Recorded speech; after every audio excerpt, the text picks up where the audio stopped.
Ano ba? Hello. Ang sabi, Hello guys! gusto Guys, kami ni Alexa. Ano sa lumapit niya sa akin, yung asawa, na hingi ng tulong daw yung mister niya.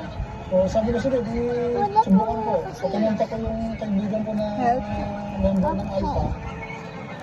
Sinabi ko na humingi ng tulong. Nagsalita niya sa akin, pare, mahirap lapit ko yung sa atin ngayon. Kasi makakapag-inalang pa tayo kasanggot niyan. Ayon sa kusina, makalipas ang 4 na taon, handa na siyang ibigyan sa komunidad ang pangalan ng mga pulis. Nag-uuloy, inutos ang patayin siya. Kung talaga may kinalaman si Mr. Atong sa ambush sa akin, at kung sino man ang may lumabas pa, na iba pa, na kasama ko, kaya hindi ako ginagawang isip. Pag-file na kaso lang sa kanila. Sa kanan ng patas na pamamahayag, sinubukan namin personal na makaparemang kapulitan. Nagpadala rin kami ng sulat sa opisina ng kanyang abogado. Ilang beses din namin tinawagan ang mga numero nakalagay sa website ng kanilang law office. Pero hanggang ngayon, wala pa rin kaming nakukuha ng sagot mula sa kanilang panig. Kaya pa man, mananatiling takasang resibo para sa kanilang magiging kasagutan. Ayon sa Philippine National Police, inilagay na nila sa protected custody si Atong.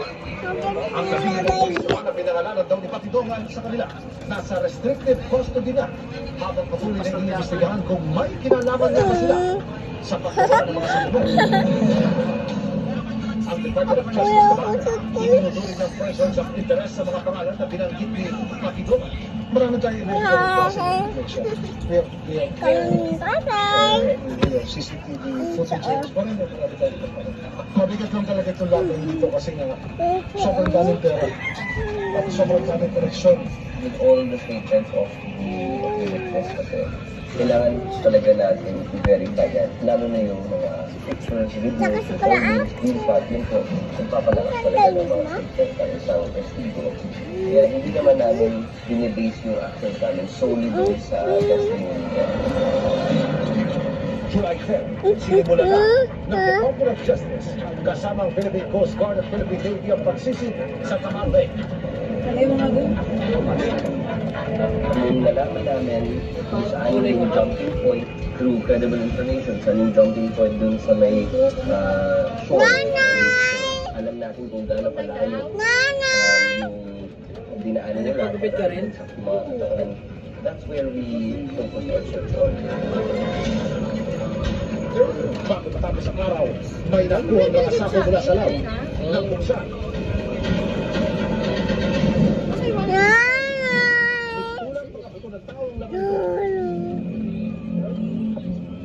Kinabukasan July 11, ilang pangsako ang nakuha sa search and retrieval operations.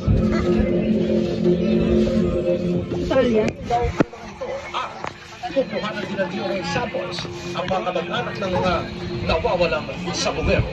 Saan yung tal? Sa mga ginanyak na paratang ng Patidongan, nagsabong ang iba't ibang panig na kanyang idinadawit. Pero wala pa rin kasagutan ang pinakamakalagang tanong sa lahat. Makalipas ang mahigit 4 na taon na paghintay ng mga pamilya